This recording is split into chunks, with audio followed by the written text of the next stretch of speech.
Here we go. Here we go. Here we go. Here we go. Good morning. How do we start off, tribe? Uh-oh. Here we go. Here we go. All right. Good morning, everybody. Good morning. Good morning. Welcome to the road to a million. I am Daron Campbell, the hardest working man in real estate, your real estate mentor. This is our show. This is my tribe. Everybody's here. The tribe is growing. It's amazing. Our goal here is to teach you some things to better your brain, your body, and your bank account. That's the theme. That's the goal. That's the objective at all times. And so the exciting thing about that is our little tribe, our little movement is growing. The idea is for all of us to get better and reach the top together. That's why we always wrap up the show with, I'll see you at the top. The idea is we're all going to the top and we're going there together. We're going as a tribe. We're going as a team. So what I do here Tuesdays and Thursdays, and now this is our new time slot, 9 to 11, Tuesdays and Thursdays Pacific Standard Time, is to try to drop a little bit of science, a little bit of wisdom, a little bit of knowledge. Maybe you'll get a chuckle or two in there, because I could be strangely funny in a weird way. But the idea is to help us all grow. And if we do it as a team, and if we do it as a collective, we get there faster. Nobody, and I mean nobody, succeeds or makes it totally on their own. It just doesn't exist. And if you think that you're gonna go it alone, or you get mad at the world and you decide, oh well, I could do this myself, you're wrong. You're wrong. It takes a community, it takes a tribe, it takes a team, it takes a village, and the sooner you learn that, the better. And so what this show is all about is about banding together so that we can use our intelligence and our forces. Hey, use what you know and share it with the group. Use what you've learned and share it with the tribe. Use what you learn and go share it out there, because the more you give, the more you get. And there are hundreds and hundreds and hundreds of people who watch my show, listen to my rants, and then they go and share it with other people. So I'm going to encourage you guys all, share this out on your Facebook, share it on YouTube, share it online, share it everywhere, because we're trying to grow. Because the more we grow, the more people participate. The more people participate, the more we can all exchange information. And once you realize that the exchange of information is really where the power is. It's not, hey, let's wake up and let's all go listen to Daron for 2 hours. It's let's wake up and let's contribute. Let's get together with the tribe. Let's get the crew together and let's talk together. Let's collaborate. It's a collaborative. Let me tell you something. The most successful people I have ever met, and I have met many of them, they're the best collaborators that I know. They tap more people for more advice and for more wisdom than anybody I know. And you want to know what the brokest, poorest people I know do? Keep all their information to themselves, and they don't ask anybody for any information. They don't ask for help. They don't give any help. They play Lone Ranger, and they're gonna die broke. I hate to put it to you like that. It's a little bit harsh, but success is like a stew, or maybe even a cake. It takes all these different ingredients that come from different places in order to make this beautiful concoction. Does that make sense? And if you mix all these things the right way, this beautiful thing results. But it takes, the flour, the egg, I don't know how to make a cake, but some stuff like that, right? It takes about 8 or 10 things. I don't think I've ever baked a cake, but if I did, I know that there'd be 8 or 10 or 12 ingredients that it would take, in addition to the heat of an oven, to make that beautiful cake appear, right?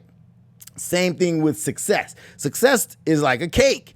It takes all of these different ingredients, all that have emanated from different places, right? Well, success, you should look at success as like the cake you're baking, and the ingredients are the collection of people and brilliant ideas and plans and objectives that you can all put together to create this beautiful result that tastes so spectacular.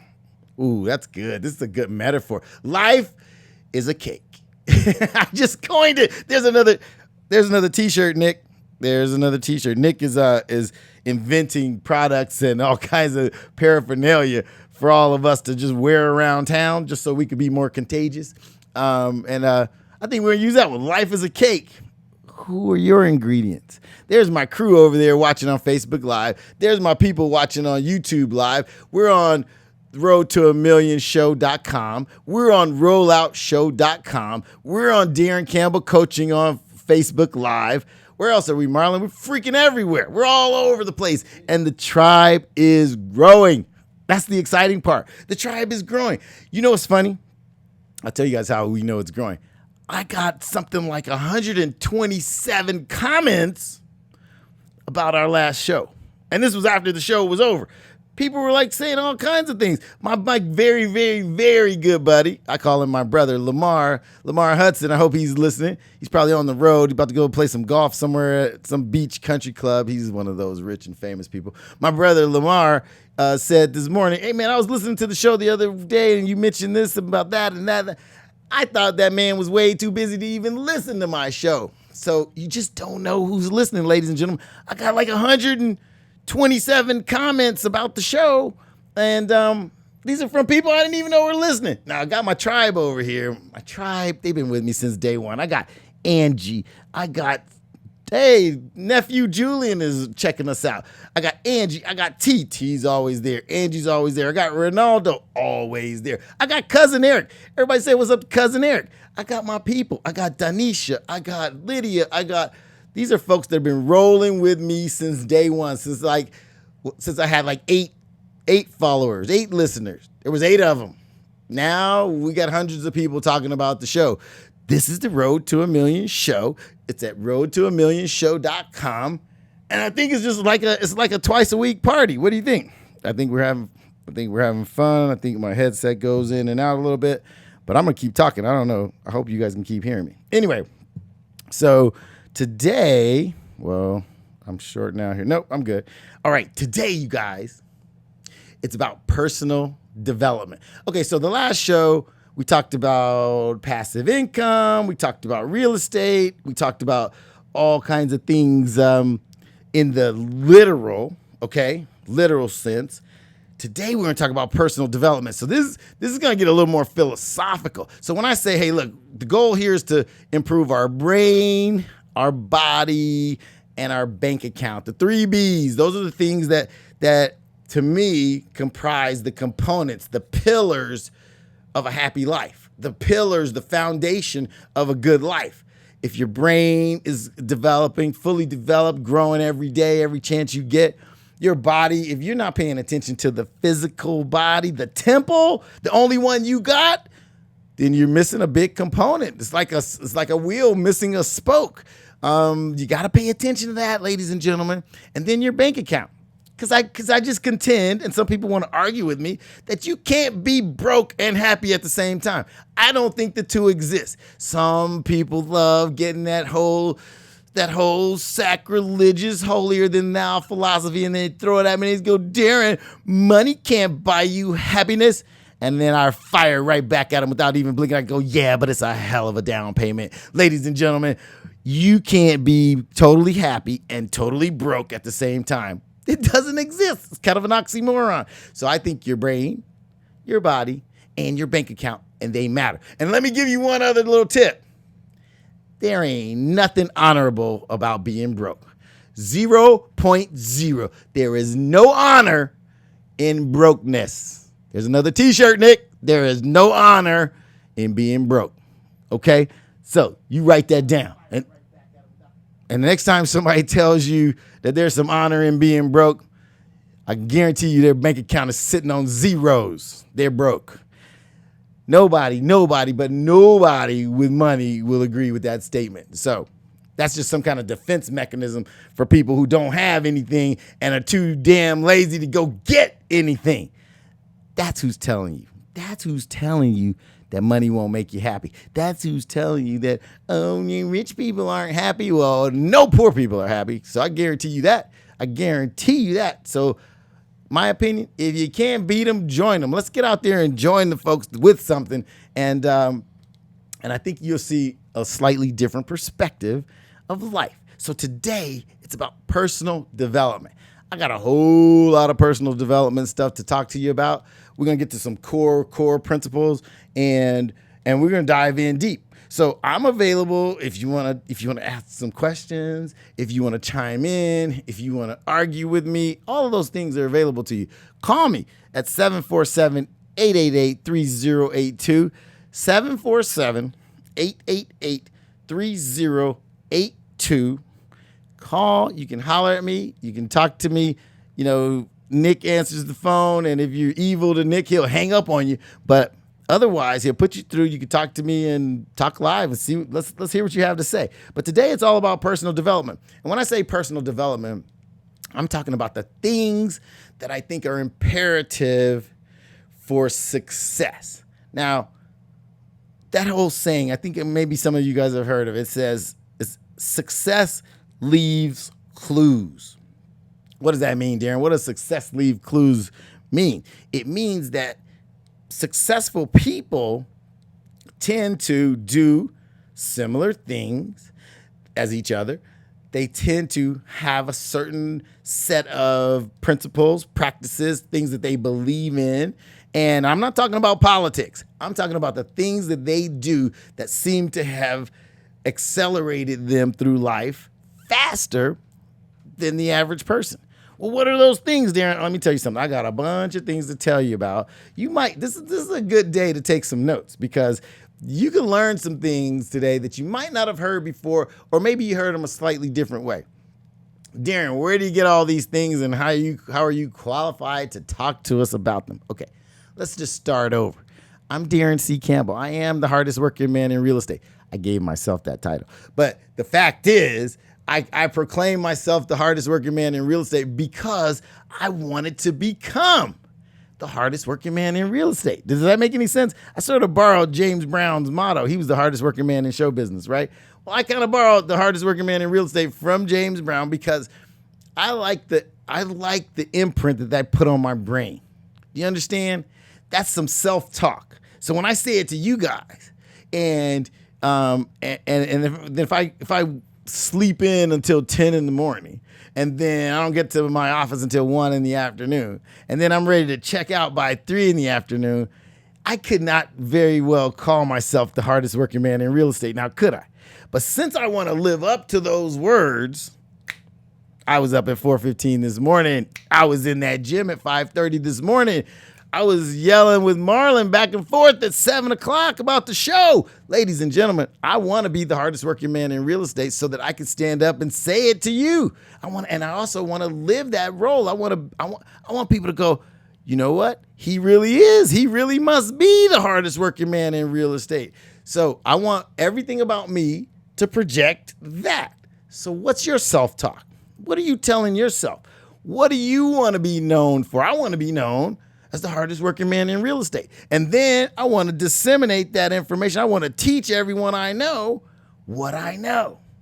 The question for you is, what do you know and what do you want to be known for? What's your legacy going to be? What are your kids growing up thinking, that's what daddy's all about? Or that's what my mom is all about? Or what do your friends and family say when you're not looking?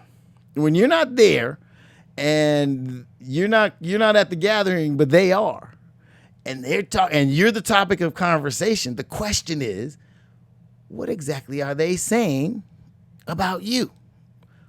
What do you stand for? What do people know you for? If I went and talked to 5 of your closest friends or relatives, and you weren't in the room, and they had to be honest, how would they describe you? Whoa, that's deep. How many of us have actually thought about that? Have you ever thought about what are they saying about me when I'm not there? Whoa. Well, again, I'm Daron C. Campbell, the hardest working man in real estate. I am your real estate mentor, and I'm going with all of you to the top. So that's where I start. So, number one, how am I qualified? The question I was answering was, how am I qualified to have this conversation with you? I've been in the real estate business 27 years. That's a long time. I have closed about $4.2 billion worth of transactions. That's a lot of real estate transactions. And I feel like it's my job to give back and teach others and collaborate with others like yourselves and try to get better. But another thing that I want to do is I want to take you behind a few of the curtains that I have been behind. I want to show you what's going on the other side of places you might not have been before. I want to tell you what people who might be doing some of the things you aspire to or dream of, I want to tell you what they're doing. I want to tell you how they're doing it.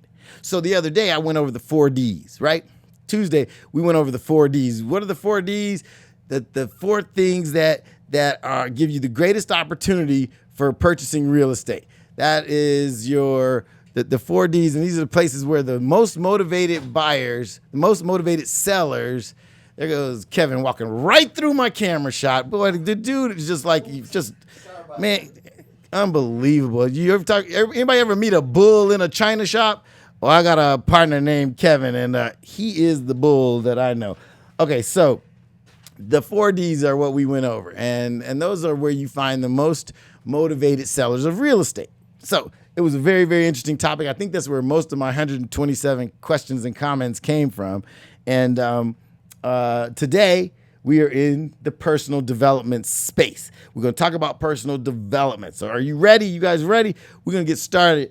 I'm gonna let my man Nick. We're going to segue. We're going to take a break. We're going to take this break for about 2 minutes, and then we're coming back. I'm giving you this 2 minutes because I think you ought to take some notes. I think you ought to get a pen and a pad or something and take some notes. And here's the thing. These shows are always recorded. You could always watch them again. However, I believe in actively listening. And if you're going to actively listen, that means take some notes. When you really want to know something, when you really want to learn something, when you really want to burn a thought into your brain, take a few notes. And today might be worth taking some notes. So we're going to take a 2-minute break. I'm going to come back. We're going to dive into personal development, and we're all going to grow together. How about that? I'll see you guys in 2 minutes. Here we go.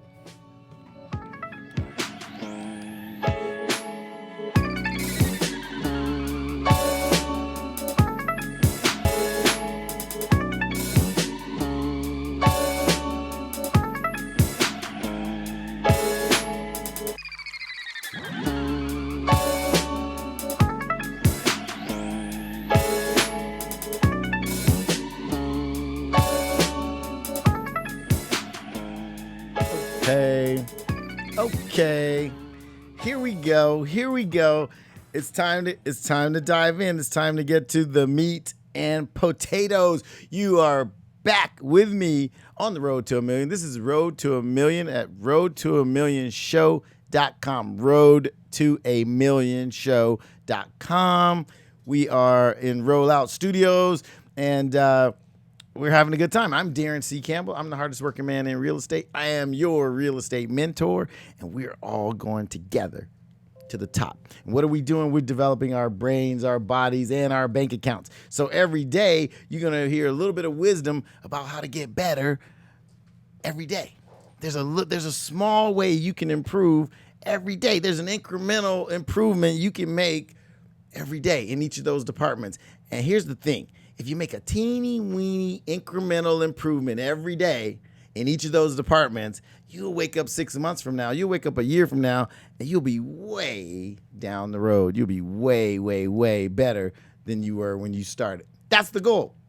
All right. So again, today's topic is personal development. That's a big, giant, broad topic. However, there are some keys to personal development that then associate themselves with how your money and how you can grow, and how you can grow your money, and how you can grow yourself as a person and become a complete individual.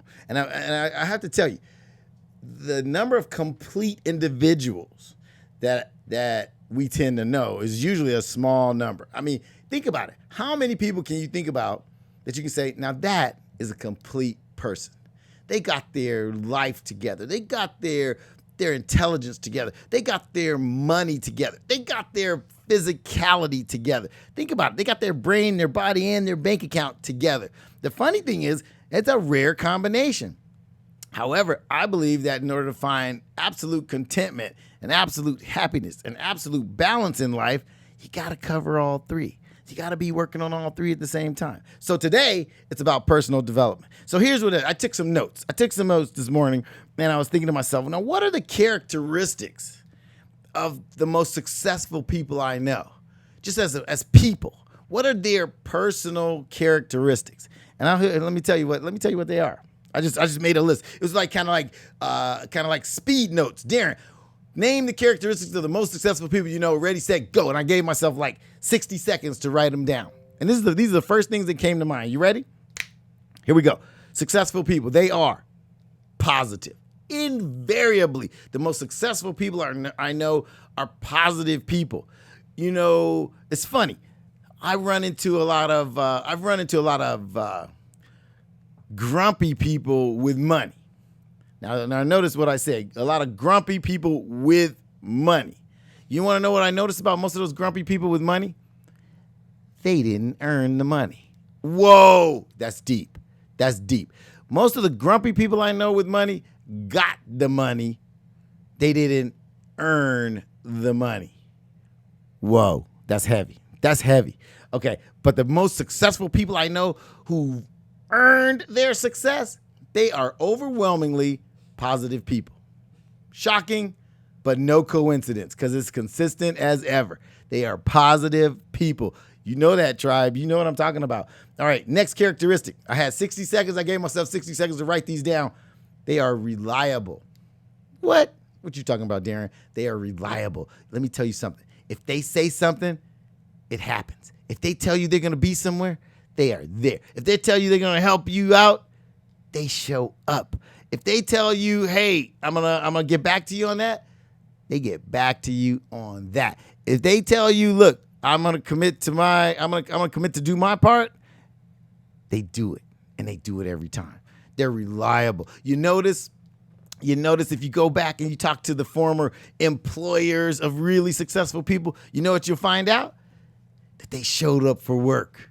They showed up, and they showed up every time, and they gave everything they had. Reliable is big, people. Now, here's the thing.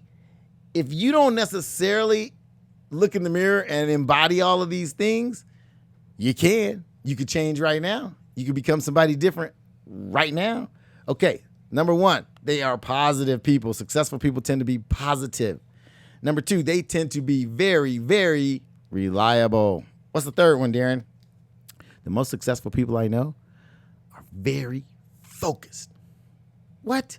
Yes, they're focused. They tend to be people who are extremely focused because they know what they want and they know where they're going and they've decided how they want to get there. So they tend to then lock in and become what? Focused.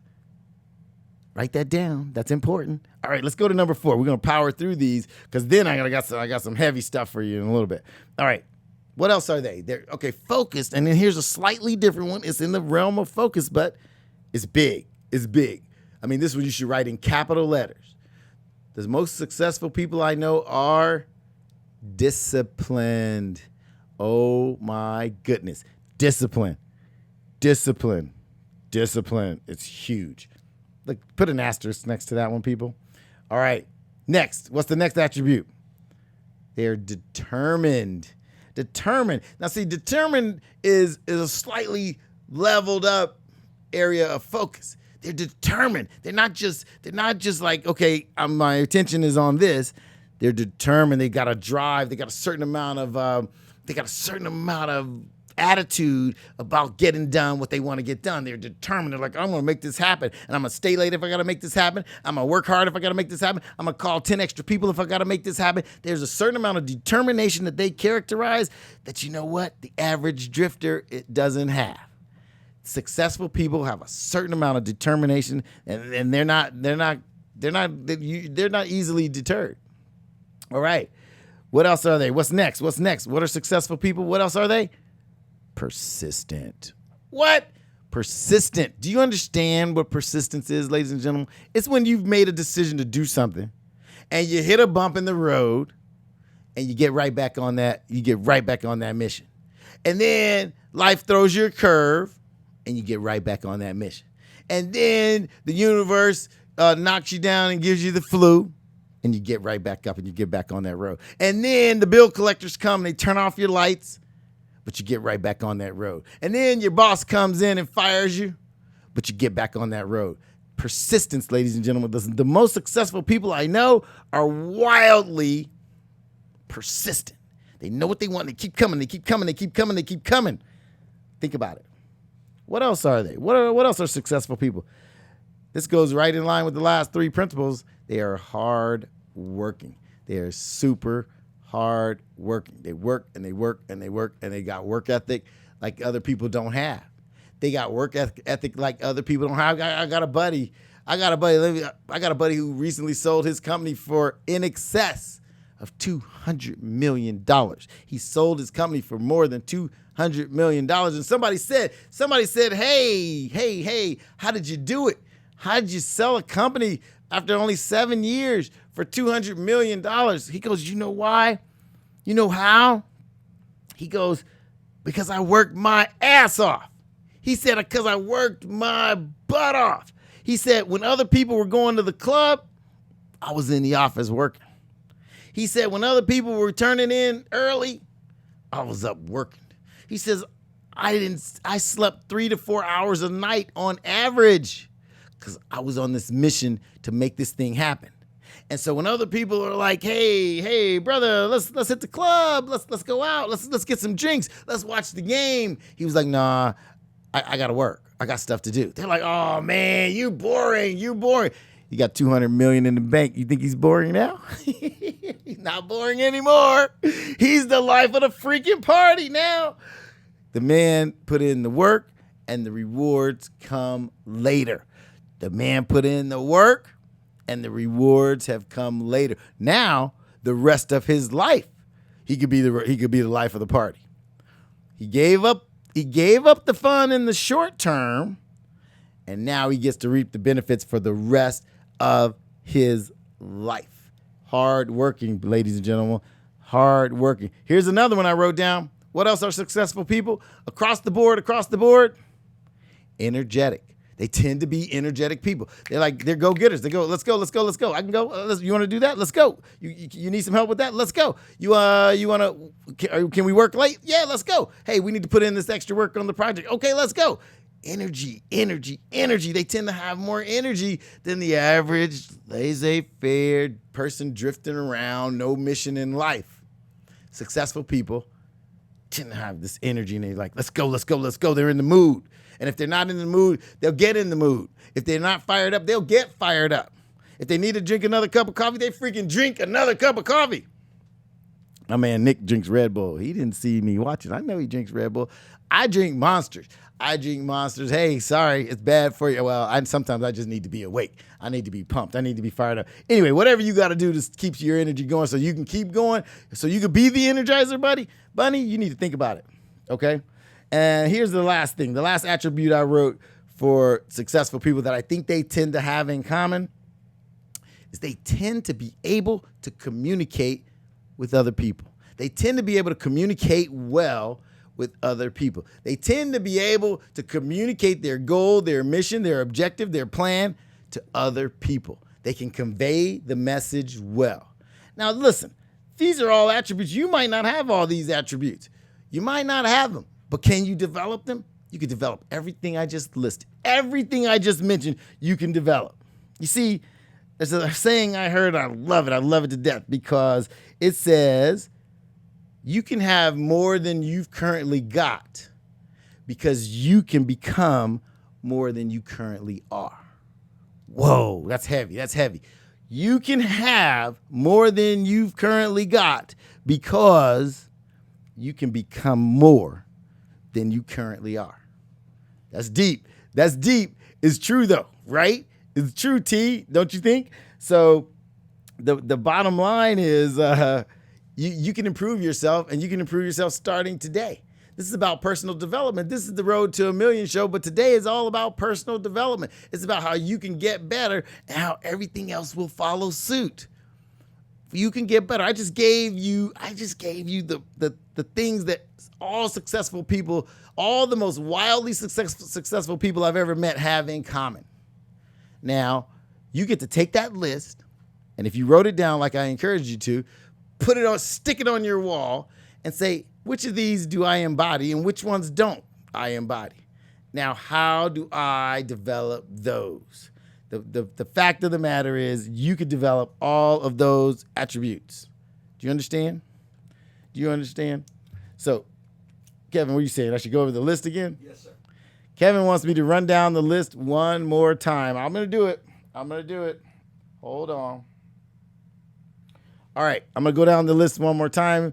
You got to write fast. What did Tupac say? If I'm talking too fast, you better learn to listen a little quicker. All right, here we go. Number 1, positive. Number 2, reliable. Number 3, focused. Number 4, disciplined. I wrote that one in all caps. Next one, determined. Is that number 5? Number 5 is determined. Next, persistent. Next, hardworking. Don't take that one for granted. Hardworking means really putting in the work. Next, energetic. Shocking how energetic the most successful people I've ever met tend to be. Next, good with people. Did I say good with people? Good with people, communicators, good communicators. That's the next one. Oh, wait a minute. And then I left off the biggest one. Hold on, wait. The big one, the grand finale. Here's the big one. They all tend to be experts in at least one area. Oh, now that's heavy. They all tend to be an expert in at least one area. Hey, I got a caller. This is a good time for me to take a call. I just finished the list. This is what successful people have most in common that I've noticed. That's my speed list. I wrote it down. I said I'd share it with you guys. I had a caller, and then they got scared. They hung up because you know what? I was going to ask them, what area are you the expert in? They chickened out. They hung up on me. But if you want to call me, you can call me at 747-888-3082. 747-888-3082. This is the road to $1 million. I'm Daron C. Campbell. I'm the hardest working man in real estate. I am your real estate mentor, and we're going over personal development today. We're talking about how you can get better, how you can grow. The funny thing is you can change and become whatever it is you want to become. You know, I heard this funny saying. Somebody said, if somebody were to hand you $1 million, you better hurry up and become a millionaire so you get to keep the money. Now think about that. The funny thing is, what that meant was, if you don't change your mindset and become something different, it won't matter what people hand you. You'll go right back to being who you are shortly. That's why so many like lottery winners are broke 5 years later or broke 10 years later. Why? Because they're not millionaires in their own mind. If you need to become who you want to be. That's heavy, right? You need to become who you want to be. You need to start becoming who it is you want to be and start today. How about that? Listen, the success is something you will attract. If you employ all of these attributes that I just told you about, if you start to try to become that kind of person, you'll be shocked at what you will start to attract into your life. Okay? When you're on your job, I want you to start thinking about this. It's not, what is it? What do I make? What am I making? No, you should be asking yourself, what am I becoming? Oh, that's deep. When you go to work, it's not about the paycheck. It's not about what am I making? How much am I making? How much did I make this hour? It is, what is it that I am becoming? That's what you need to check. That's how you measure. That's the real measuring stick, ladies and gentlemen. It's not about the money, because the money comes and goes. Because you can start out making $3 an hour and you can wake up and be the owner of the company in a short period of time. It's about what you're becoming. Think about that. Every time you do something, everywhere you go, everything you do, you need to consider, what, by doing this, what am I becoming? Whoa, that's heavy. That's heavy. In our next segment, we're going to start talking about the biggest, the most important of that list I just gave you, and it is discipline. Ladies and gentlemen, I told you to put discipline in capital letters because discipline is the fuel that ignites the fire. Discipline Ooh, there's a saying, and we're going to go to a break, but there's a saying, discipline is the tool of the wealthy. Discipline is the tool of the wealthy. We're going to get into discipline in the next segment. We're going to go on a 2-minute. Now let's make it 3 minutes, Nick. We're going on a 3-minute break, and we're going to come back and we're going to talk about discipline. It's about to get deep. Keep that pen ready. Get your cup of coffee ready. We're going to take a lot of good notes. Get ready. This is the Road to a Million Show.com.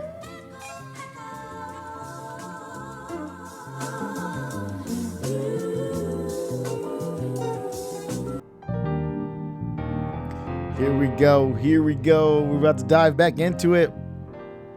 We're diving back in. We're diving back in. All right. Today, let's just talk about where we are. This is the Road to a Million, ladies and gentlemen. This is the Road to a Million Show. I'm on RoadToAMillionShow.com. This is Daron C. Campbell, the hardest working man in real estate, your real estate mentor. I'm in Rollout Studios. They broadcast at rolloutshow.com every day. Speedy and friends cracking you up all day long. And here we are, RoadToAMillionShow.com. We're doing our thing. This is what we do. We're talking today about personal development. We're talking about growing ourselves. We're talking about the attributes of people that are wildly successful. I'm just sharing with you what I have observed from the most successful people on the planet. The most successful. I've met people from all kinds of crazy walks of life. And so what I do is I take notes, because success leaves clues, ladies and gentlemen. Success leaves clues. So right now, I just went down the list for you of the attributes of the most successful people that I've ever met. I ran down that list. I hope you wrote it down. I hope you plaster that list on your bathroom mirror or on your wall so that you can start to begin to incorporate some of these attributes into your life. Maybe the lack of a couple of those things is what's been holding you back. Think about it. Look at each of those things one at a time and go, am I like this or am I the opposite? Am I positive or am I the opposite? Am I hardworking? Or am I a lazy piece of you know what? Am I persistent or do I just give up rapidly? Anyway, look at those attributes and study yourself. Become a student of yourself. Now, right now, we're going to dive into what I think is the single most important ingredient in your success. It's the single thing you can develop that will catapult you quicker to success than anything else I can think of. That word, ladies and gentlemen, is discipline. Discipline. Oh my goodness. Discipline gives you the ability to both take action and not take action. It gives you the ability to say yes to the right things and the ability to say no to the wrong things. Discipline helps you develop the ability to take massive action when it's called for. See, here's the thing. Here's what I find out about a lot of really successful people. They have the discipline to take massive action when emotion is high and when excitement is at a fever pitch. And see, here's the thing. You think about every great thing you've ever heard about, every great idea, every great opportunity. You start out fired up. You went to the seminar. You just came back. You're all lit up. The best thing that you could do is take action at that moment. The most successful people I know, they take action in the heat of the moment. They take it quickly and they take massive action. They take it rapidly, because that's when the feeling, that's when the opportunity is greatest, because the feeling is hot. Come on, think about it. Doesn't everything kind of mellow out after a few days? Don't you kind of cool off on these hot ideas when you get them like a week later, 10 days later? If you go to that seminar, if you go to the Daron Campbell seminar and you are all fired up. That room is lit up. People are like, I call it levitating the crowd. I can levitate the crowd. Everybody comes out of that seminar. Woo, Daron, I am doing it. I'm fired up. I'm getting into real estate. I'm ready to go. Let's go. I'm your new disciple. And if they don't do anything for like a week, I call them up and say, hey, how's it going? You ready to rock and roll? You doing it? Well, I got bills. I got bills to pay. Like, whoa, where'd your excitement, where'd your enthusiasm come from? I mean, go to, they're like, well, you know, life happens. Here's the thing. Discipline gives you the ability to make a move right now, to do something and take aimed, pointed, directed action right now. See, right now when emotion is hot and tension is high and you're excited. See, there's this thing, and one of my mentors told me about it. It's called the law of diminishing intent. The law of diminishing intent. So what that means is your heat, your intention, it all cools off over time. Excitement wanes over time, ladies and gentlemen. You can be hot to trot right now. You're going to be hot to trot when I'm done with this list today. When I'm done telling you about how to grow yourself, you're going to be like, yeah, I'm going to go do it. I'm going to go do it. If you don't do something soon, if you don't do something right away, the feeling's going to cool off. You won't even remember what I said by next Monday. If you don't do something today about something you want to accomplish very soon, you'll lose your excitement for it. And then you won't even remember the emotion. You can't remember emotion very well. Emotion is something you feel. It's very difficult to remember it in your brain. So the best thing that you can do with your discipline is to take immediate action and take massive action on what you want to accomplish and do it now. How about that? Do it now. Now, next, here's the thing about discipline. This is going to disturb a few of you.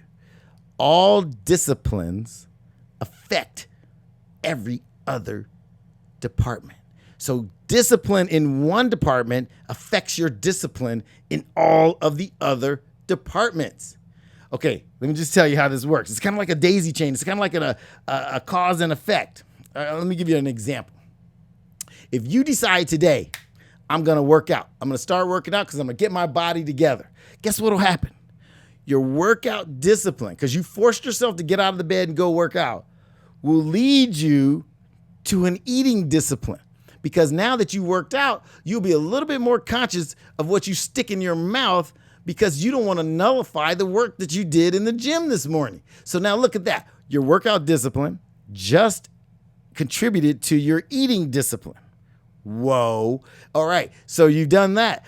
So now you hear me every day. I recommend a book to you. So let's start your reading discipline. If you read, your reading discipline will quickly lead you to a journaling or a note-taking discipline. Why? Because you hear these great ideas and you don't want to lose them. So now suddenly, because you took the discipline to read 10 pages of a good book tonight, that's going to lead you to another discipline, which many times, for me, it leads to my journaling discipline.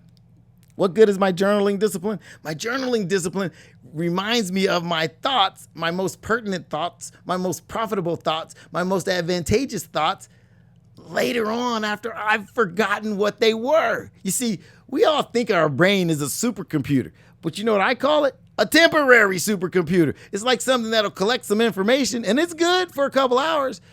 Ask me 6 hours from now what I said. I will have forgotten. I'll ask each of you. I'll call any of my tribe. Lupe, I'm going to call you in 6 hours. See if you remember what I said if you didn't write it down. Writing something down, one, the activity helps you become an active listener. But then secondarily, it memorializes what you thought was most important so that, more importantly, you could go back and read it. Because we forget. Our mind is a supercomputer, but it's flawed because we can't always remember what we heard until we hear it again. That's why taking notes is important. All right. And so, again, so if you worked out, it affects your food. If you read, it affects your journaling. If you're journaling, it affects the intelligence that you learn in all of those books. You know what the reading and the journaling has taught me to do? It taught me how to invest. It taught me how to save, which taught me how to grow, which taught me how to get better at everything I do. All of these little disciplines lead to the next discipline. Some people think they can be completely undisciplined in their eating habit, but still be disciplined enough to work out and live a healthy life. Well, think about how contradictory that is. You see, the lack of discipline, oh, I'll just eat this Krispy Kreme box of donuts today, and that same impetus will lead you to go, oh, I'll work out tomorrow. Today's not a big deal. It's the same lack of discipline that leads to the other lack of discipline. You could reverse that. The discipline of showing up at the gym will lead you to the discipline of eating a healthier meal. Does that make sense, ladies and gentlemen? And the discipline of reading a little bit of something positive, something good, something intelligent every day will lead you to better habits, because you'll be learning things that'll help you improve. So one discipline will stack on top of another, that'll stack on top of another. And when you put those disciplines into practice, boom, you become a more fulfilled person. Shocking how it works. Why don't you just try it? Every new discipline affects all of the rest of your disciplines. Does that make any sense? Everyone affects every other one. Okay? And here's the thing. The shocking thing is, as you start to become more disciplined, your self-worth starts to increase. You start feeling better about you, and then who you are rapidly will change. Wow. And so let's talk about discipline, let's say in the workplace.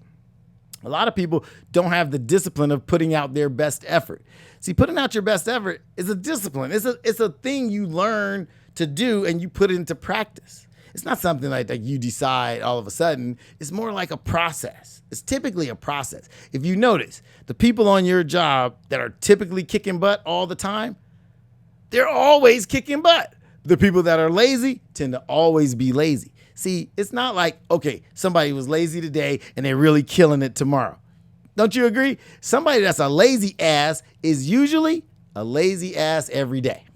And the person that's going beyond the call of duty typically is going beyond the call of duty more often than not. So you see, it's not like, hey, I'm up one day, I'm down the next, I'm up the next. Check the pattern. When you go to your work, you go to your job, or you go to your business, watch. The lazy ass is always the lazy ass, and the butt kicker is always the butt kicker. Isn't it funny how that works? It's funny how that works, but that's exactly how it works.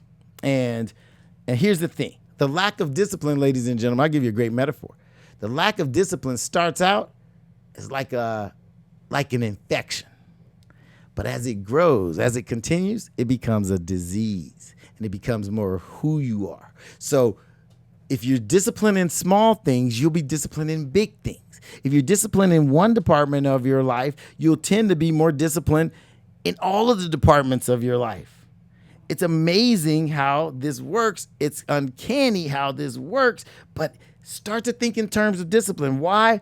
Because your thoughts turn into feelings. Your feelings lead to actions, and your actions are what lead to your results in life. Where did it all begin? With a few little disciplines.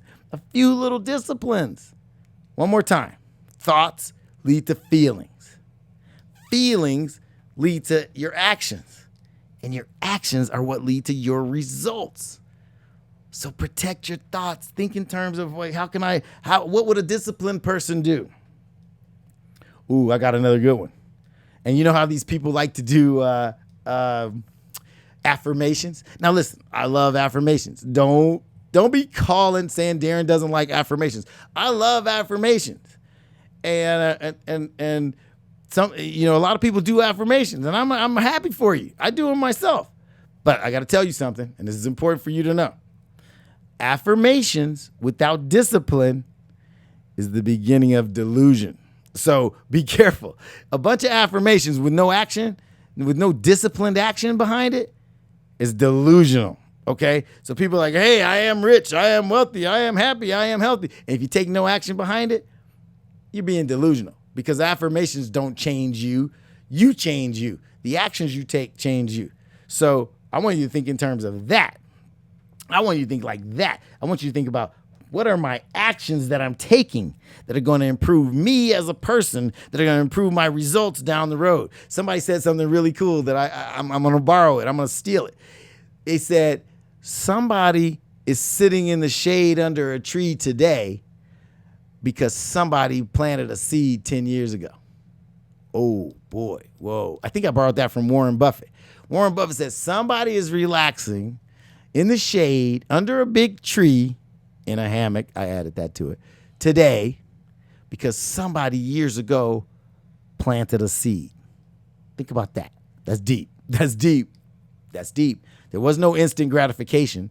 Somebody planted that seed, watered that soil, tilled that soil, nurtured that baby, and it became this big giant tree. And years later, somebody was able to relax in the shade under that tree. Think about it. What are you planting? What are you planting? All right. We're going to take a break in a minute, but here's where we're going. The next segment is deep. The next segment is going to mess with you. It's going to mess with your head. It's going to mess with your mind. It's going to mess with you. We're going to start by saying this. Right now, according to the latest census data, only 5% of the people in this country will be able to retire on their own financial resources. Okay, wait, what? How old are you? What? Only 5% of the people in the United States will be able to retire on their own financial resources. Everyone else, 95%, will have to rely on the government or family or someone else for their survival in the retirement years. So you know what we're about to do? We're about to jump into the principles of wealth. We're going to get into the principles of wealth. The next hour is about the principles of wealth, and we're going in. We're going to a break right now. I'm going to be back with you in about 3.5 minutes. This is the Road to a Million Show.com. I'm Daron C. Campbell, the hardest working man in real estate. I am your real estate mentor, and I'm going to see all of you at the top. We'll be right back.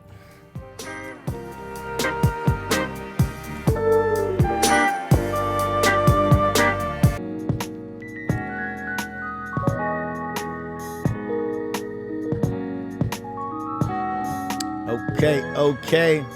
We are back. We're having fun today because we're getting into personal development, and we're breaking down some stuff about personal development and about success and about, maybe a few little things that might help you get better.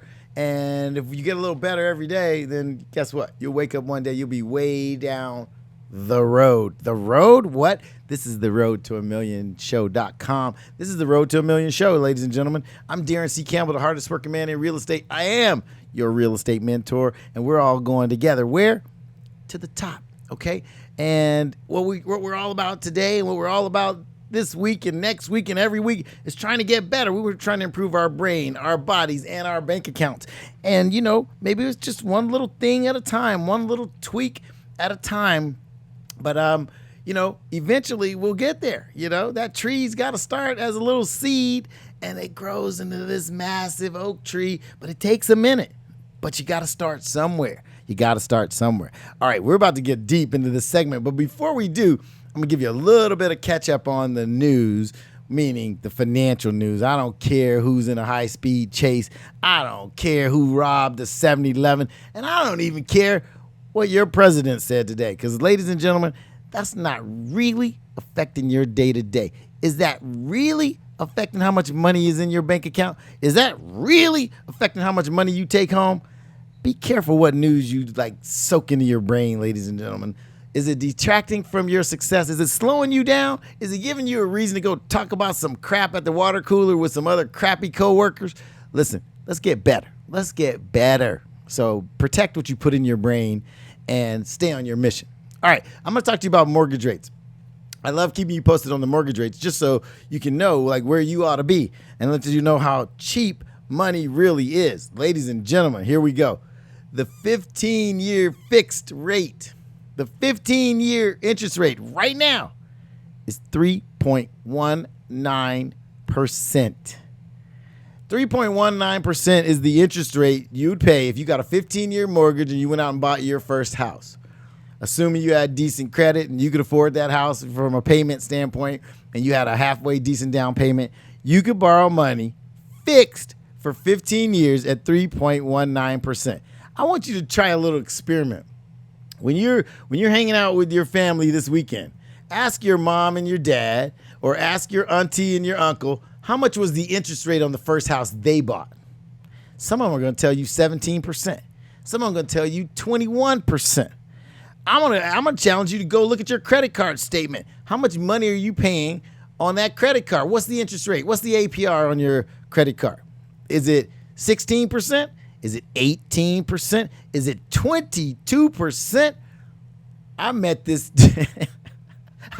guy a couple weeks ago, and he goes, man, you think I could get a lower interest rate than this 28% I'm paying on this credit card? I said, bruh. I said, cut that credit card in half. Slice it, dice it. What are you doing? Come on, ladies and gentlemen. Let's be cognizant of what we're doing with our money. You could own a home at 3.19%. Many of us are paying credit card rates over 20%. Many of us are owning cars with loans that are in excess of 20% interest. Many of us are paying hospital debt, all kinds of crazy consumer debt, your Bloomies card, your I don't know, all these different cards we have. But if you're paying 15, 17, 19, 20% interest for that money, you are making the financial institution rich. Now, on the other hand, you could potentially own your own real estate, and they'll loan you 80, 90, 100% of the purchase price at 3.19%. Now, let's see. Where's your money going? Where's your money really going? Is Visa making 20% on your money? Come on, ladies and gentlemen, let's wake up. Let's wake up. A lot of people call this the wake up show. That's because we're trying to wake you up. Get real. Get real. How much interest is Visa making off of you after 10 years at 20% interest? All right. So I just told you what the mortgage rate is. If you don't have a mortgage because you don't own a home, because you have no plans for owning a home, because you like paying rent, because you like paying somebody else's mortgage, I suggest you pull your head out. Pull your head out and get yourself a plan. And if you need some help with a plan, we'll help you with a plan. Marlon, where can they go? Let's give them a plan. Why don't you go to followDaronCampbell.com. followDaronCampbell.com, and we'll send you we'll send you our report that tells you about the interest rates, tells you about some financing opportunities, tells you about some ways to get a little better. Go to followDaronCampbell.com and get on our list. Just get on the list. If you get on the list, we'll send you some stuff regularly. Marlon sends it to you because he does all the dirty work. I just sit here and take all the credit. But go to followDaronCampbell.com. We'll start sending you our regular reports about how to lower your debt for consumer debt. That's ridiculous, costing you 20%. We'll show you how to get better at all of the things financial that you need to do. We'll give you our tips when we learn health tips, when we learn how. Hey, speaking of a health tip, I tried an Impossible Whopper yesterday. Holy cow. Impossible meat on a Whopper. Who'd have thunk it, right? This is a plant-based burger that tasted like a burger. Can you believe that? Crazy. The world is changing, ladies and gentlemen. Think about what you're putting in your body. Think about what you're consuming. Think about your health, your brain, your body, and your bank account.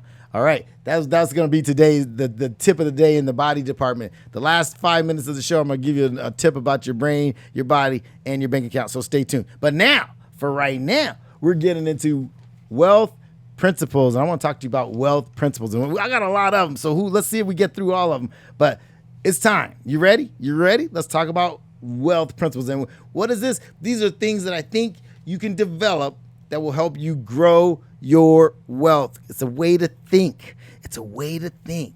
Are you ready? Are you ready? You got your pen? You got your paper? You ready? Here we go. These are principles. Now, this is a collection. Again, I got lots of mentors. Some of them don't even know they're my mentors. But I collect the best wisdom I can from everywhere I go, and I come and I give it to you. Is that kind of like repurposing? Is that the word? I repurpose a whole lot of people's information. I sprinkle a little Daron Campbell wisdom in there too. But every idea I have ever had, I probably learned from somewhere, right? So you might as well do the same thing. Let's do it. All right, here we go. Principles for the way the wealthy think versus the way, how do I put this? Broke people think. Okay, wealthy versus broke. It's a scorecard. Wealthy on the left, broke on the right. Marlon might even make a chart. And we say wealthy think like this, broke folks think like this. All right, here we go. Number one, wealthy people think, I create my own life. Now that sounds simple. That sounds basic.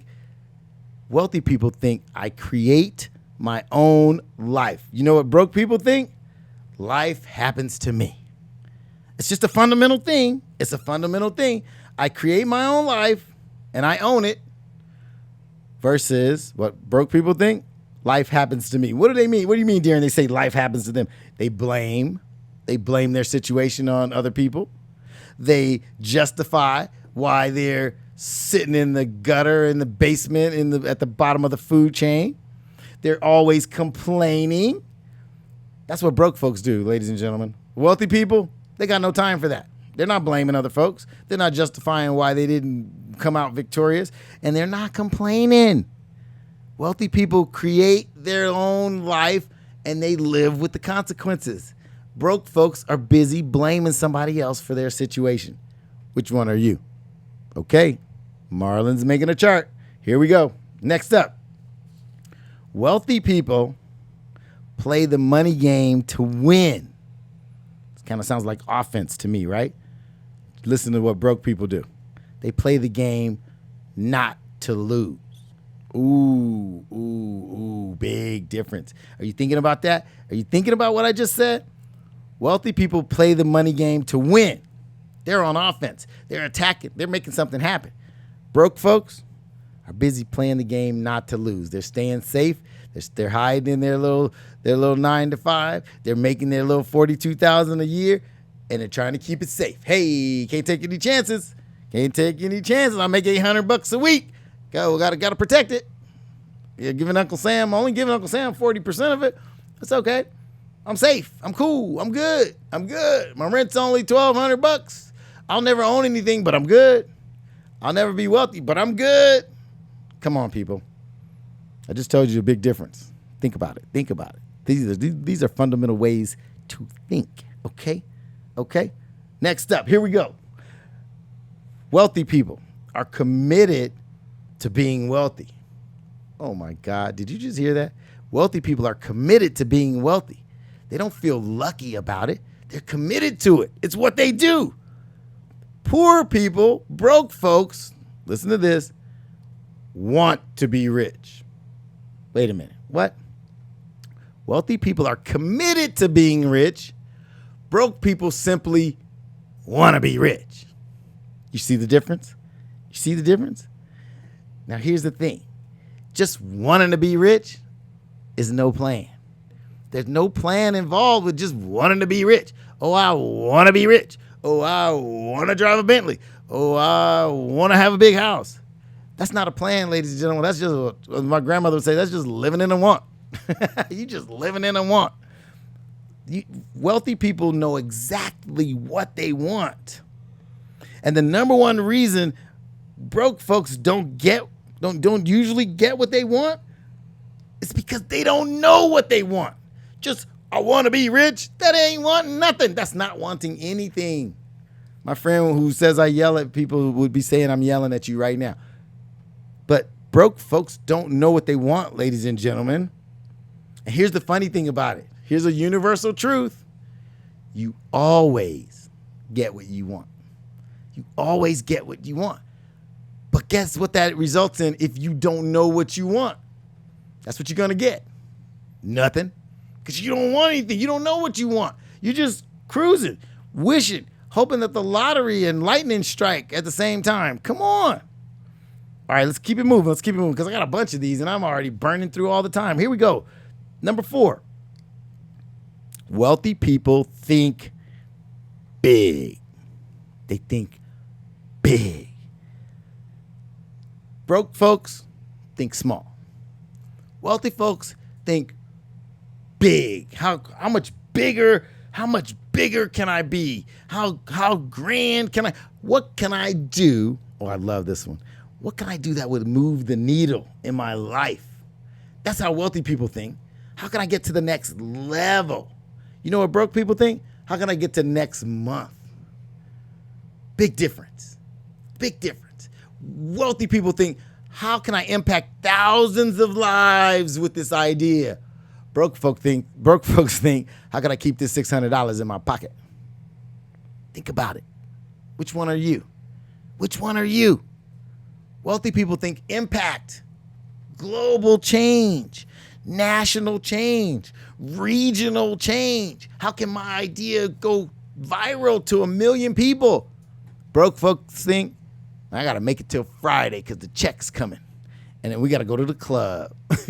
We got to get to the club. It's Friday and I'm going to get paid and we're going out and we're going to get faded and we're going to have some fun and we're going to go out to eat afterwards and I'm going to sleep all day Saturday and then I'm going to watch the game on Sunday and then I'll be back at work on Monday. Hopefully I won't be late.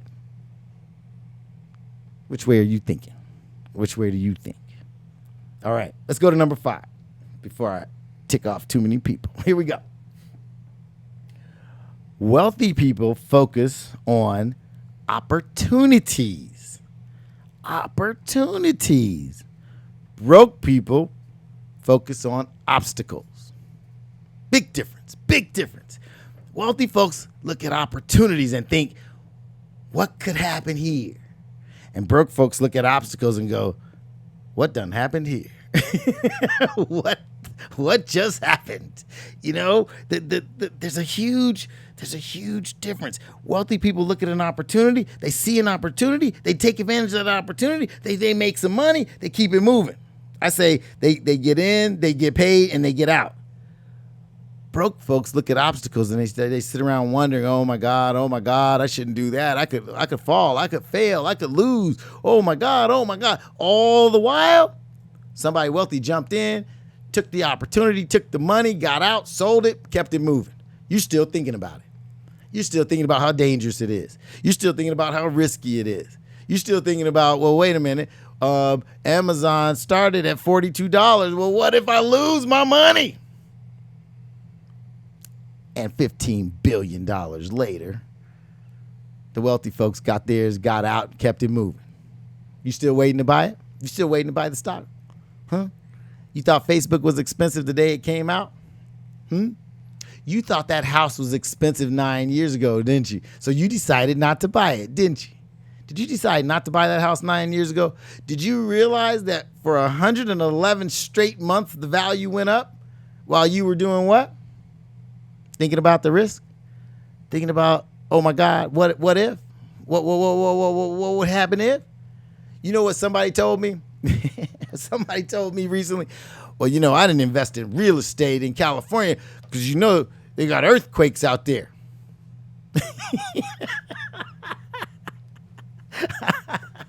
You know what? All I can say is, man, you stupid. That's all I can say. That's all I could come up with. He didn't invest in California real estate because they got earthquakes out there. Wow. That's all you had? That's the only thing you could come up with to talk you out of buying some California real estate? Seriously, bruh? Seriously? Now you live in California. Now you paying somebody else's mortgage in California. You own nothing, and that guy now owns 10 houses just like the one you turned down. Oh boy. I'm really irritating some folks today. Woo, Nick, if they call in being angry, just don't blame me. I'm just breaking it down. All right. Here we go. Oh, by the way, just as a little tidbit, so I told you wealthy folks focus on opportunities. Broke folks focus on obstacles. What you focus on expands, ladies and gentlemen. What you focus on expands. If you focus on opportunities, those opportunities will start to show, the light will start to come on, and you'll see how to take advantage of those opportunities because that's what you're focused on. If you're focused on the obstacles, all you'll see is the obstacles and you'll miss the opportunities. And those obstacles will just get bigger and bigger and bigger, and they will consume you. And obstacles will be your way of life. Next, let's keep it moving. Oh boy. This one's gonna really touch a nerve. You ready? And you know who you are if I'm talking about you, so get ready. Wealthy people admire and learn from other wealthy people. Broke folks resent rich people. Oh, I just called you out. Your grandmama, Auntie Pookie, everybody that talks about the rich folks, everybody that hates on the rich folks, I just called you out. Let me give you some reality. Wealthy people admire and learn from other wealthy people. Do you hear me? They're not resenting the other guy's wealth. They're not hating on the other guy's wealth. They're like, he knows something that I don't know. Maybe I can learn from him and invest like that. Or maybe I can learn from him and apply that to my business. Or maybe he'll take me on as a partner and let me invest with him in what he's doing so well. I'm doing mine well. I'm going to invite him over to join me, and he's doing his well. And I'm going to go join him. Do you know, you guys, many of you don't know this, but there are groups of wealthy people who get together and spill their guts to each other about what's going on, what's going right, and what's going wrong in their business. I've been in that room, ladies and gentlemen. You would think it's a big old conspiracy. Well, maybe it is, but the fact is they're collaborating on how to keep the money and how to make more of it. And some of us are busy hating folks because they got money. Come on, look at the difference. Oh, that's deep. Cousin Eric likes that one. That's deep. Woo-wee. Oh, boy. Which one are you? Are you busy hating the folks because they're rich? Or are you trying to get around some people who can help you become that way as well? All right. Now, this one's related to the last one. Here we go. Ready? Wealthy people associate with other wealthy people. Broke people associate with other broke and negative people. Oh boy. And here we go. You earn, here's kind of an unspoken rule, but it holds true. You tend to earn within 20% of the people you hang around the most. So if you introduce me to your 4 best friends, I can look at what they earn, and you typically earn within 20% of what they earn on average. Holy cow. Is that like some kind of conspiracy, Daron? Is that some kind of... That's just what happens, ladies and gentlemen. Birds of a feather. Be careful who you're hanging around, because you're one of them. Oh, boy. Be careful what group you're hanging out with, because you're one of them. I know you think, oh, I'm better than all of them. I'm really smarter than all of them. You hanging out with them? You're one of them. I got a secret for you. You're one of them. All right. Let's keep it moving. I just told you, I just held up a mirror, ladies and gentlemen. Are you looking at yourself? Are you checking yourself out? Who you hanging out with? Who you spending your time with? That's who you're becoming. All right. Now here's one. Here's an interesting one, because a lot of cultures are opposed to this. Listen to me. Wealthy people are willing to promote themselves and their own value. Broke people think negatively about people who sell, promote, and tell you about themselves and what they do. Now think about that. I'll give you guys a great story. When I got into the sales business, when I left my job, my job, and went into real estate sales, my mother thought it was the worst move I could ever make. Can you believe that? She thought that the sales job that I was taking, I was selling real estate, but she thought selling was a terrible profession. She thought selling is just a bad thing. Well, number one, that you can't predict what your income's gonna be. Number two, you're always gonna be having to ask people to do stuff. That's just such a poverty mentality. Nothing on this planet moves without salespeople. Nothing on this planet grows without being sold. Change what you think about selling and change what you think about promotion. Do you know wealthy people are not afraid to tell you what business they're in and why you ought to be patronizing it? I had a very, very wealthy insurance guy say to me, I don't have any friends who don't buy insurance from me. In other words, if you don't buy your insurance from him, you ain't his friend. But that's how they think. You know why? But he could say that with confidence because in his mind, he's the best insurance agent on planet Earth. So not only are you not his friend if you're not buying his insurance, you're stupid if you're not buying his insurance. You see, it's not just a selfish thing. He wasn't being a selfish jerk. He was being real. He's like, I'm the best insurance guy on planet Earth. And if you're not buying from me, you're probably not that bright. So I don't want you as a friend. So anyway, the point is wealthy people aren't afraid to tell you what their value is. Think of Warren Buffett. Let's just think of Warren Buffett. Let's go all the way to the top of the food chain. Richest man, second richest man on planet Earth. Do you think Warren Buffett is ashamed to tell you that he owns Berkshire Hathaway? Do you think Warren Buffett is ashamed to tell you that he owns Geico Insurance and that you should be insuring yourself with Geico? What do you think? You think he's ashamed of that?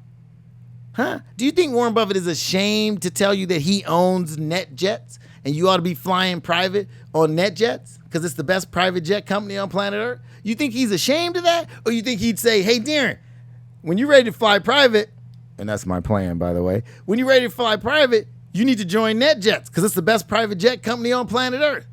You think Warren Buffett is ashamed of you, or you think I'd hear about it at a cocktail party? Which one? So, is promotion good or is it bad? If you're good at what you do, if your company is great at what it does, if you're good at what service you deliver, if you're spectacular on your job, you should be very proud of what you do and be happy to tell everyone about it. Whoa. How about that? How about that? That's a reality. All right, let's keep it moving. Let's keep it moving because I'm pissing people off all over the country right now. I love it. Here we go. Wealthy people are bigger than their problems. Broke people are smaller than their problems. A wealthy person sees a problem as just a blip on the screen. What's going on here, Nick? We good? Okay. Small people, broke people, let their problems define them. Wealthy people see a problem as like a blip on the screen. Okay, I'll give you an example. Let's stay with Warren Buffett as an example. Okay. Warren Buffett. Let's say Warren Buffett gets sued today by somebody. Oh, they're mad because their Geico insurance policy got canceled and they sue Warren Buffett. How do you think Warren Buffett views that lawsuit? Like a pimple on his booty. Not even that. Come on. Warren Buffett ain't worried about it, right? Why? Because he's so much bigger than that lawsuit, it can't even faze him. Now, somebody sues you today for $5 million. How do you feel? Holy cow, that's a dinosaur. That lawsuit could wipe me out. Think about it. You got to get bigger than your problems. Get way, way bigger. It's the solution to everything. Get bigger. Get bigger. Somebody's got an obstacle for you. Get bigger. Your boss controls your life too much. Get bigger. Fire him. Think about it. Your bills are too big. You got more month than money at the end of the month. Get bigger. Get bigger. That's the solution to everything. Get bigger. Outgrow your problems, and then they're not problems anymore. It's just pimples on your booty. All right. Here we go. Here's another one. You don't know this, and your mama probably would say that guy Daron is evil for saying that. Here we go. You ready? Wealthy people are excellent receivers. Uh-oh. Broke people are poor receivers. Now, what does that mean, Daron? What are you talking about? If you give trust me, I've tried this, I do it, and it's a case study. Listen to me. You give a wealthy person a gift, you know what they don't say? Oh, no, you shouldn't do that. You know what they do? They say, thank you very much. Oh, my God. One of my mentors, T. Harv Eker, says, honor your worthiness to receive. Think about that, ladies and gentlemen. Here's the thing. I'm going to shift your brain on something. You know how many times, somebody's giving you something? This is I hate to keep putting my mom on blast, God rest her soul, but my mom had this poverty mentality. I had to find a way to bust out of it. Anytime somebody gave my mom a gift, you know what she would say? Oh, you don't have to do that. No, that's too much. You know what rich people say? Thank you very much for the thoughtful gift. Whoa. Now, T. Harv Eker says, honor your worthiness to receive. You know why he says that?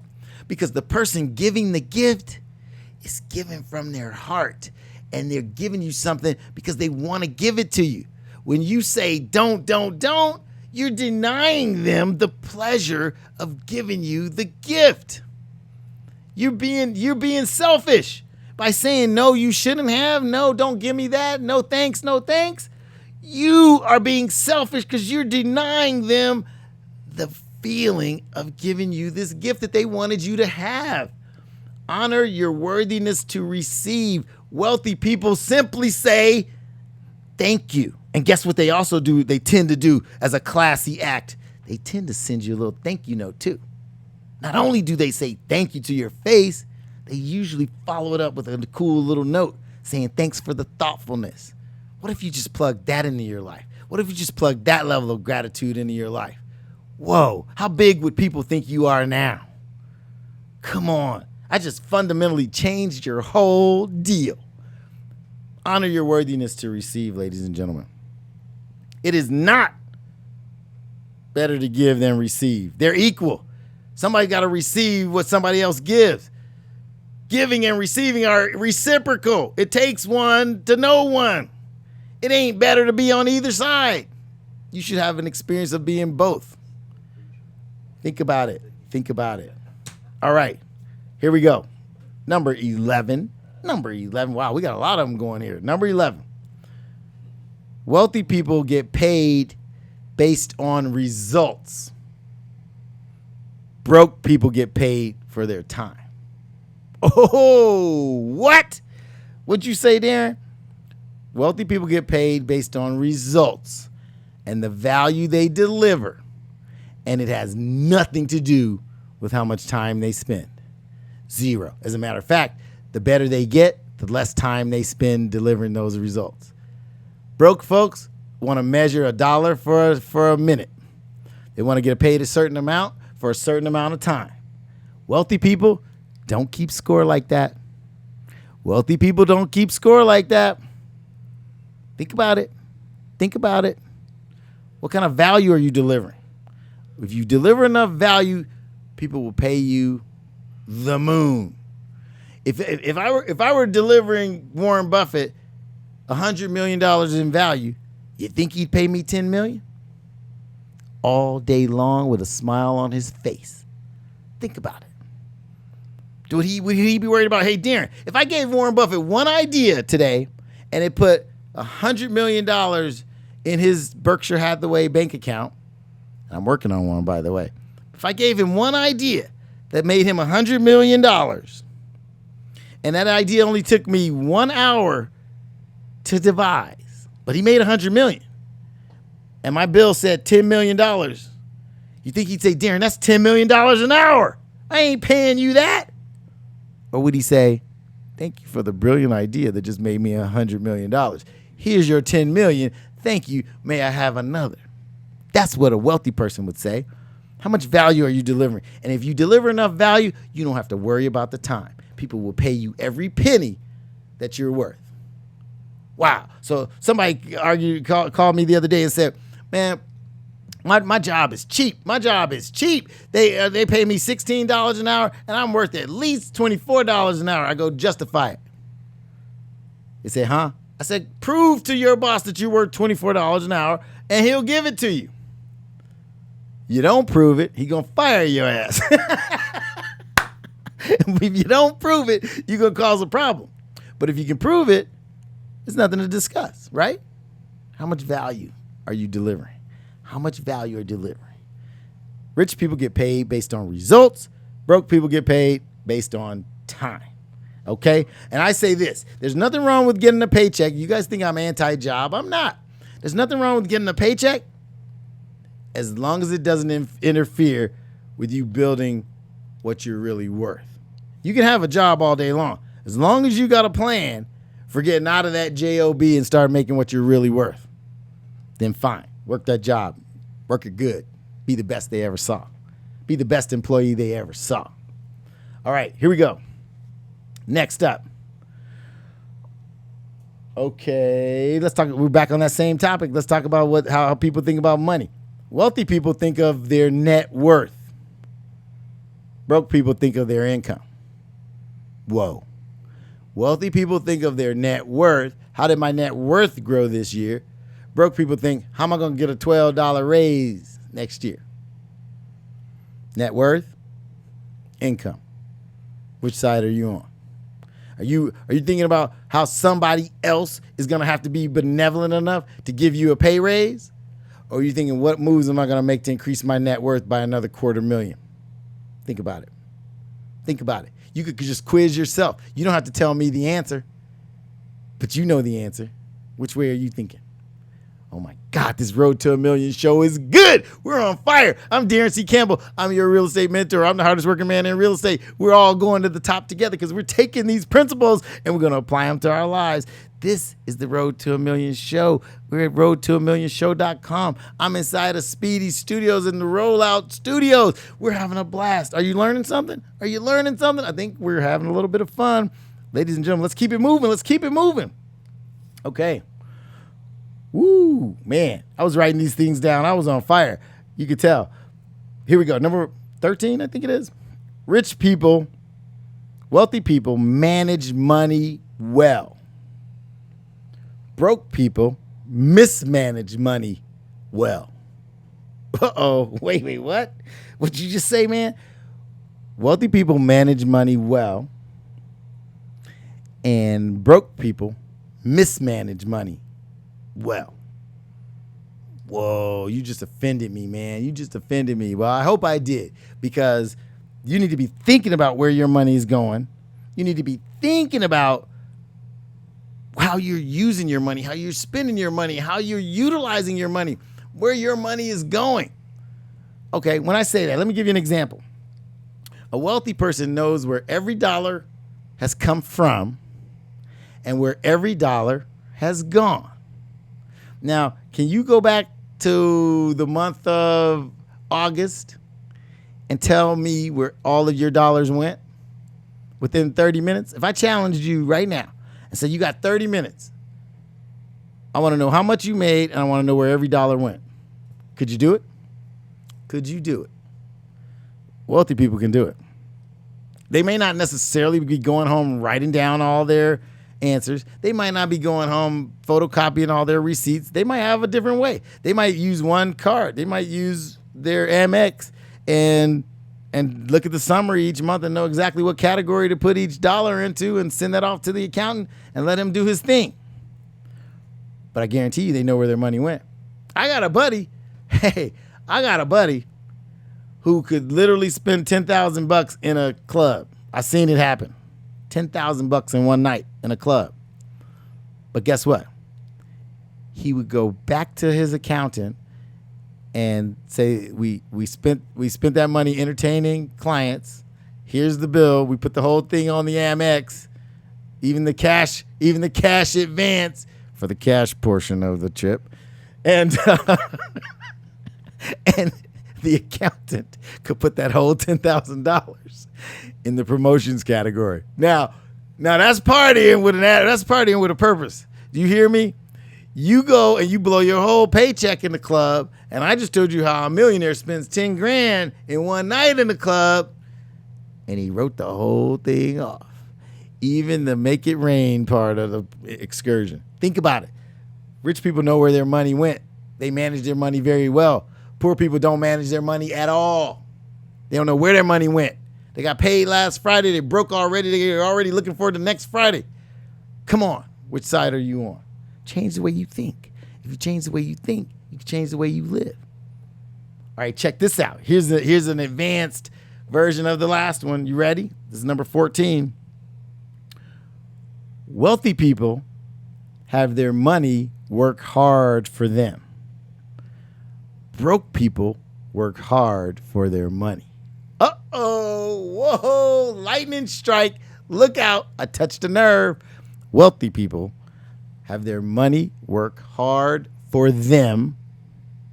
Broke people work hard for their money. Let that sink in for a minute. Come on. Come on. Which side are you on? Which game are you playing? This will tell you what your trajectory is, ladies and gentlemen. If you resemble the second half of each of these statements, you can just make a shift. You can decide to shift today. Shift one little thing today and another one tomorrow and another one the next day. And before you know it, your whole life is changing. Come on. I'm not saying all this to scold you or, like my buddy says, yell at you. I'm not here to yell at you. I'm here to try to help you grow. This is some stuff that maybe you just didn't think about.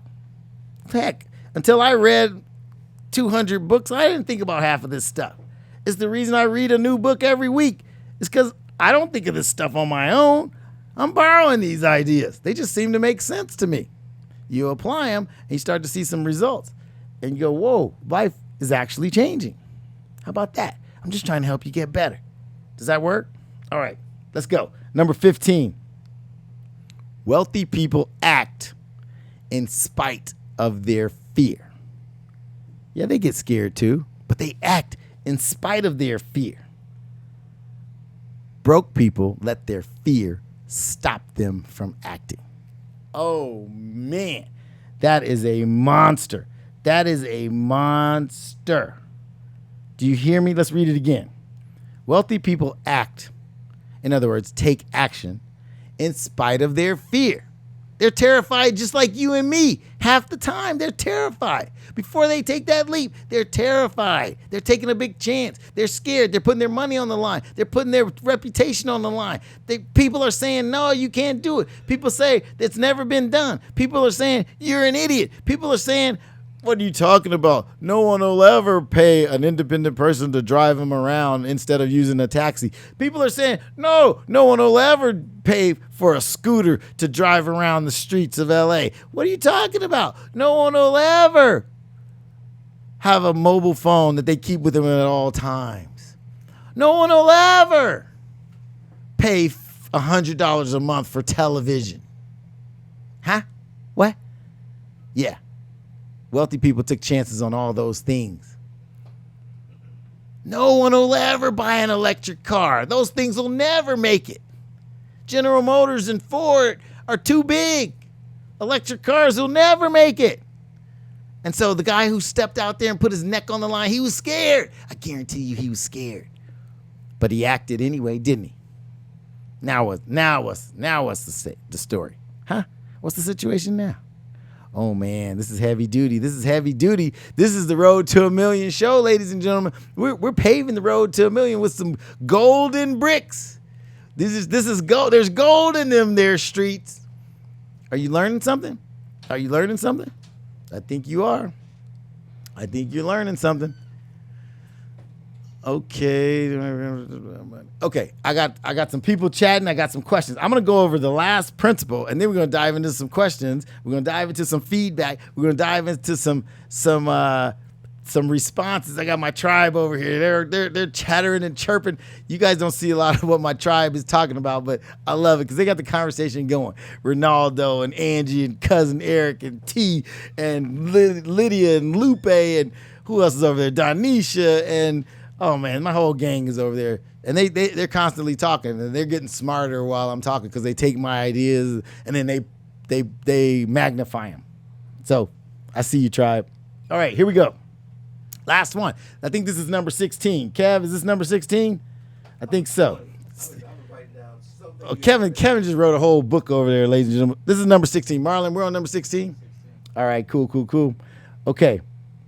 And Nick's collecting comments from all kinds of folks saying things, so we're going to address a few of those in our last few minutes. So here we go. Last one for today at least. I probably got 180 of these, so we could go for the next 10 months. But last one for today, ladies and gentlemen. Here we go. Wealthy people constantly learn and grow. Broke people think they already know. Oh, that's a deep one. Lightning and thunder, explosions everywhere. Listen to that. Wait a minute. Which side are the geniuses really on, ladies and gentlemen? Where do the geniuses really live? Here we go. Rich people, wealthy people. I like wealthy better than rich. Wealthy people constantly learn and grow. Broke people think they already know. Oh my God. Oh my God. Which one are you? Which one are you? You one of those street geniuses? You one of those people who's walking up and down the street and you know everything? Wait a minute. You know where all the geniuses really are?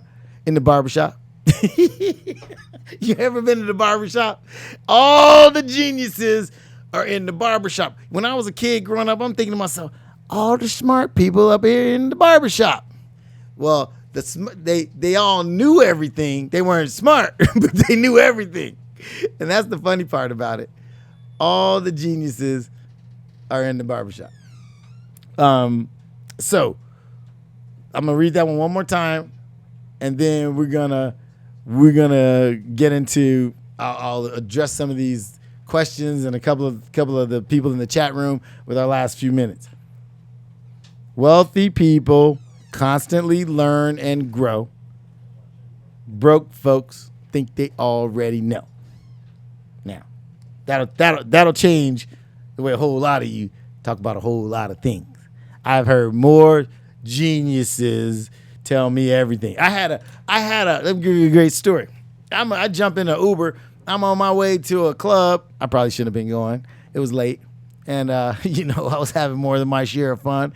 I'm going to the club, and the Uber driver decides he was going to drop a little wisdom on me.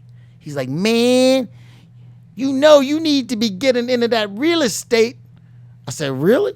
He goes, yeah, man.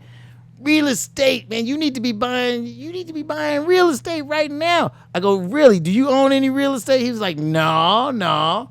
He goes, I ain't got no time for that. He said, I don't have no time for that. But that's what you need to be doing. That's what the rich folks do.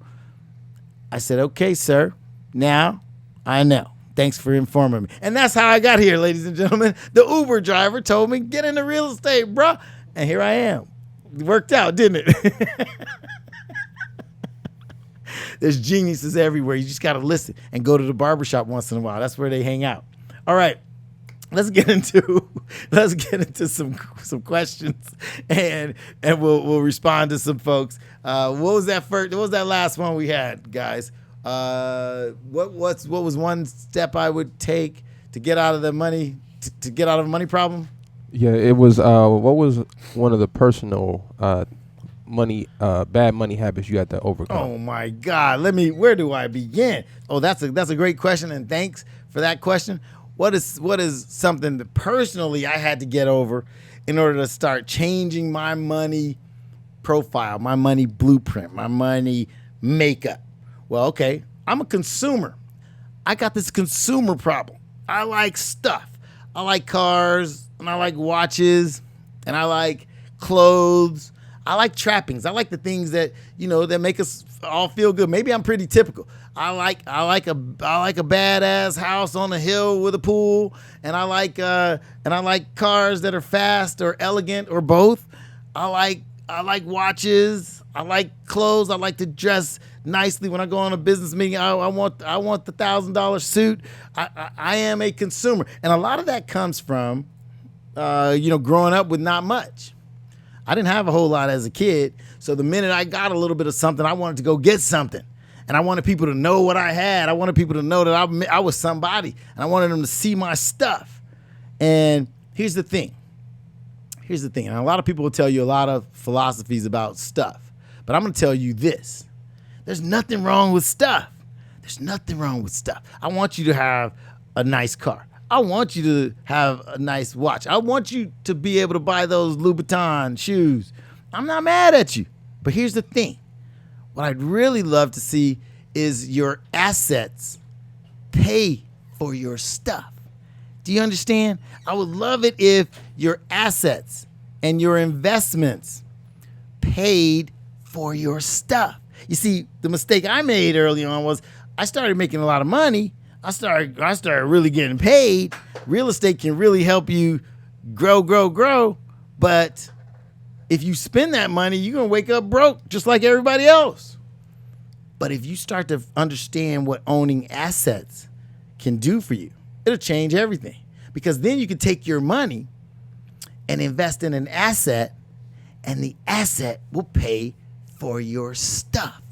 Isn't that brilliant? I was just on the phone with my main man Lamar today, and we were just talking about that. Lamar, I'm gonna have him on the show very soon, but he represents a lot of people who have money, and we were just talking about, a lot of our athlete friends and people we admire that are athletes. A lot of us like the sports figures out there, and we were talking about a certain athlete who's all over the news these days, and he walked away from basically walked away from $30-40 million worth of guaranteed money, right? Well, on that topic, while we were talking about that topic, we were talking about, hey, look, how a lot of these guys, they make a whole lot of money, and then 10, 12, 15 years later, they don't have much money. You could simply reverse engineer the way they deal with their money, and they could be set for life. So what we talked about was, look, these guys get these signing bonuses. What we both agreed was, a major athlete could have his salary. That's fine. Just let us help you invest that signing bonus in an asset. How about an apartment building? I love apartment buildings, if you couldn't tell.